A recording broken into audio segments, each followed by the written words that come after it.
Yo guys, what's up? So, if you guys watched the Jojo event yesterday, that's what this video is about, by the way, you know it was quite insane. Now, I don't know what I can talk about or what I can't talk about, but I think I can talk about stuff, I just can't show it, is what the issue is here. So I'm just gonna talk about the Jojo event, my thoughts, and anything in general. If it gets demonetized, I don't care. I mean, I don't even have monetization yet.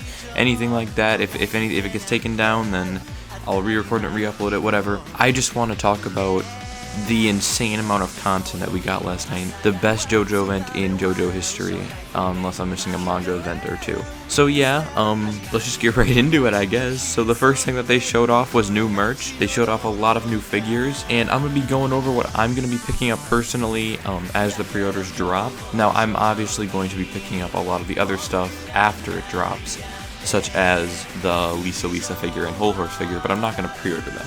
So I'm going to go over the stuff that I'm going to pre-order and the stuff that I'm really interested in.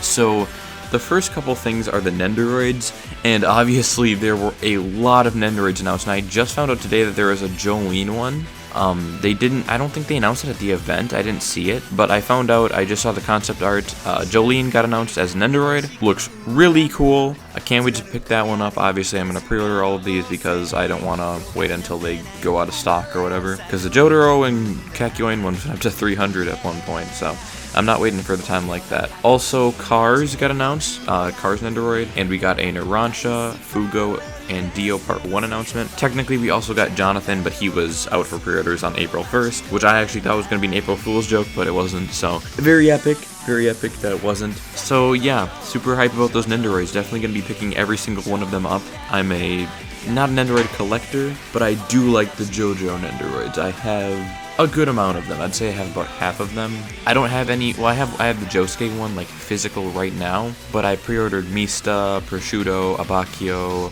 and a couple of the other ones. I'm gonna be pre-ordering Kakyoin and see if I can get my hands on Joseph and Caesar, Jotaro. But basically, I'm gonna be pre-ordering a lot of the Nendoroids because I like the JoJo Nendoroids and I like the poses that you can make with them because JoJo's all about posing, so I think it's really cool that they make Nendoroids for it. So the next thing that I'm probably gonna pre-order, there's a couple more things that I was actually looking at. I don't know if I can pre-order these because of the fact that I live in the States, but there are these capsule figures. And now if you've been following JoJo merch for a while, you know that there's these capsule figures that they release from time to time. And they recently just made I saw that like one of the memes is that they made about it is Super Saiyan Blue, like JoJo, like capsules, I guess. I don't know. They have a Jonathan, Joseph, Jotaro, Josuke, and Giorno one, and they all have blue hair, blue eyes, blue outfits, all blue, and it looks really cool. I think it'd be something that'd be really cool to put on my shelf, or just have in front of my desk or something, or it just looks really cool. Also, I'm definitely going to be picking up the plush pack with Speedwagon, because not only is Speedwagon waifu, but it looks really cool. Even if Speedwagon wasn't a meme, the plush looks really cool. They also announced a lot of other plushes like Polnareff, Iggy, Joseph. I don't remember all of them, but they're announced a good amount. I remember Joseph and Caesar and Cars did. And in that Speedwagon pack, by the way, comes Dio and Jonathan. I believe Dio comes with a stone mask. I'm not sure though, so don't mark my word on. Don't like take my word on that. But I'm pretty sure he comes with a stone mask. That's what the concept art makes it look like. So the next thing that I'm going to be picking up are the 5 JoJo's, I can't remember what the name is, but they're the 5 JoJo figures just for this event. They're made by Bandai, I know that much. They're like this set of 5 figures, and they go together, and they make a really nice looking piece. I guess I might put like construction paper behind them just because something with the background make it look way cooler like it has in the picture. I don't know if I can show the picture on screen, but if I find a picture of it, I'll put it on screen, as the same thing with all of the things I'm talking about. And they also had these water bottles that I was looking at too. They look pretty cool. And now there's not too much more merch to talk about, but there are some different colored acrylic stands that look really cool. I believe they're sold out for pre-order, but when they come out permanently or when they like get extras in the stock inventory, I might pick up the Giorno one, because I think the Giorno, and maybe even the Jotaro, because Jotaro kind of looks like a dolphin in it, and you know he likes dolphins, so I think that's kind of cool. But I really like the Giorno one with the purple and the white. It looks really nice. Overall, very epic. That's pretty much what I'm going to be picking up for the merch for what we know so far. Now that it took up like 5 minutes. Holy crap. We also have a lot more to go through. Now, part of the whole event was, or I guess even it was a major part of the event, was kind of an interview with the voice actors for parts 1 through 5 of the main JoJo. You know, who they are, the big voice actors. And they kind of just went around, did a little bit of like trivia, did a little bit of everything JoJo related, and they did this really cool live action performance where they like took the script out of like the letters of JoJo, and it was like, so they had like these big JoJo things, and they had like doors that you had to like open. You had like, I get not really find them because they probably knew where they were, but they were like doors that corresponded with a certain part. So like part 2 was the Redstone of Asia, and part 3 was like the little hand pin on Jotaro's hat. Part 4 was Morio's like logo, and I believe part 5 was the brooch, and part 1 was the stone mask, but I'm not too sure on that. I don't remember. But then they took these scripts out of them, and then they just reenacted the anime scenes, and holy crap, when I say it sounds like the anime, wow. They are great at their jobs, all 5 voice actors. Now, I really want to commend the Joseph voice actor. The scream at the end of the Caesar thing, I don't want to spoil anything, by the way. I'm going to try to keep this spoiler free, even though I'm pretty sure you've all seen JoJo. If you're watching this video, you've probably seen JoJo up to part 2. But just in case you haven't, I want to make sure. There's this one scene in part 2 with Caesar, and Joseph is screaming, and holy crap, it's insane. The way that he screams on live stage with other people there, and it sounds just like the anime, and the amount of passion he puts into that scream. Also, I love how after he does that scream, he just stands up like nothing happened. I was like, okay. It was insane. I thought Joseph was the best, but obviously, all the other JoJos were insane too. I did like, in particular, obviously Joseph's, and I liked Giorno's, even though I felt like Joseph was the only one where Joseph was the main star. For part 1, Jonathan's was kind of just like, spoiler alert, it's where Jonathan dies, and he's like holding onto Dio's head, and obviously he's kind of the star there, but not really. Dio and Erina talk a lot too. In part 3, when you're on the Cairo bridge with Jotaro versus Dio, Jotaro talks quite a bit, but not as much as I'd like him to. Dio talks more. And then in the part 4 fight they showed with Josuke versus Kira, same thing there, and same thing with the White Album fight. So overall, I did enjoy those performances. I enjoyed the entire thing. The entire event was amazing, but especially that, it was really cool. I like to see live performances like that. So the next thing that I want to throw a little complaint in here, and I doubt that anybody's gonna watch this because Japanese people mostly watch Japanese content, I would assume. Unless, like, most Japanese people would watch Japanese content, so they're probably not gonna see what I'm saying right now. But maybe, I don't know, somebody will, I don't know.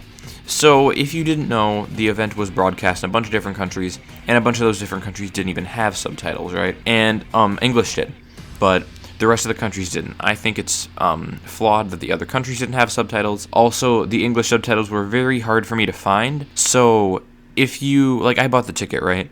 If you go to the streaming page, it didn't really have an option for closed captions, which was really weird. I couldn't find it. So I had to resort to watching a Twitch stream for the subtitles and using the audio, switching back and forth. And since I know a little bit of Japanese, I mean, like, not very much. I haven't been doing it for that long, so I can't speak it fluently. I can't listen and, understand fluently. I can't comprehend everything they're saying, especially at the fast pace that they're saying it. And what makes it worse is the English subtitles sucked. They were terrible. There's some subtitles that are utterly ridiculous. Like, for the main animated parts, they went back to the subtitles that they originally used, and for the Iraqi recording, they used the actual, they hadn't actually translated thing. But some of the subtitles, man, I mean, I'm gonna try to find one here. They're just very weird. There's one where it's just like, they brought up Sasuke. Like, Sasuke came up in the captions. I'm like, what, are we watching Naruto? Like, it was kind of not great. I'm not gonna lie. The captions were terrible.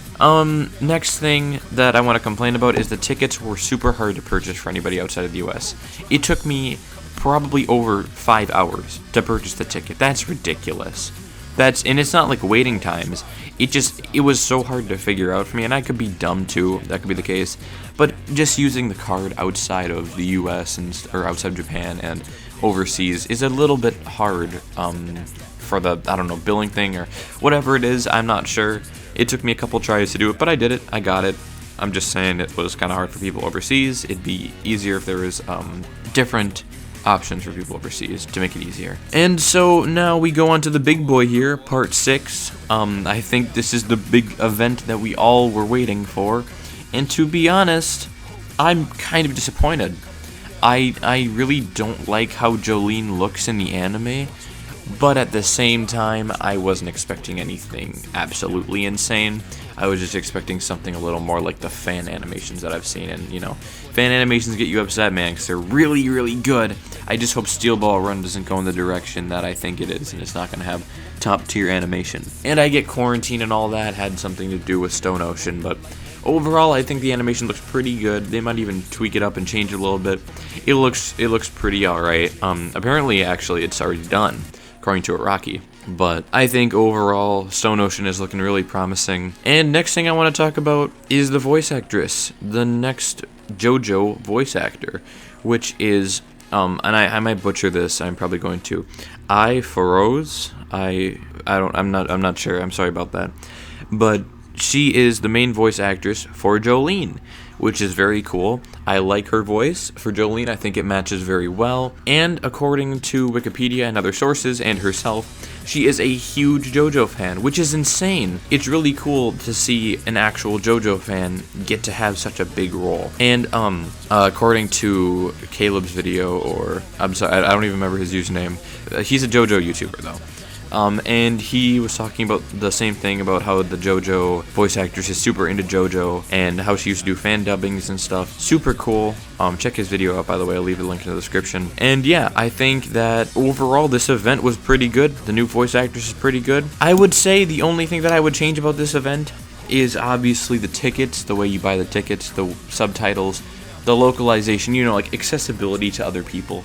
Other than that, this event was immaculate. It was insane. This was probably one of the best anime events I've ever seen. I guess there's one other thing that I would change, and that would be like show the first episode of Stone Ocean, but you can't get too greedy, right? We had a lot of stuff that we saw, so overall I'm super happy. And yeah, so thank you guys so much for watching. If you made it to the end, I don't know, comment something about Stone Ocean. Tell me how you feel about the new voice actress or the new animation or whatever, and I'll be sure to read all of them. And stay tuned for the next video where I'll probably talk about Stone Ocean. So yeah, I'll see you guys in the next one.